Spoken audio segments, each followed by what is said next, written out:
produce this film was then led by Lord Bernstein, who was one of an old guard of great liberal, libertarian broadcasters, who was outraged that this should happen and defended the film publicly.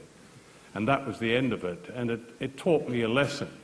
It meant that if you stood up to these people, no matter who they were, you might just get your work through. And that's happened on one or two occasions. Well, we've been talking about taboos, and another one you touch on in the book came when you returned to South Africa in 1997 in the wake of democracy, and 30 years after you'd been banned from the country by the apartheid regime.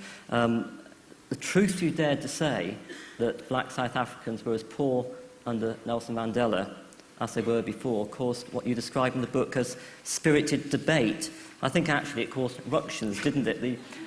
The South African Broadcasting Corporation initially refused to screen it. Then they said they would do so only if they ran a disclaimer before it started.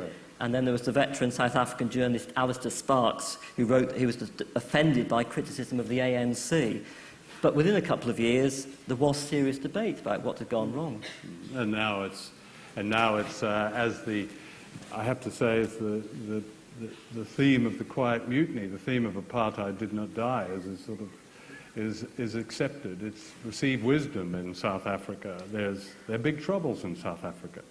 You don't hear about them very much because that extraordinary period leading up to the release of Nelson Mandela and the first democratic elections was understandably celebrated, of course. There was a lot to celebrate, and black South Africans themselves celebrated it.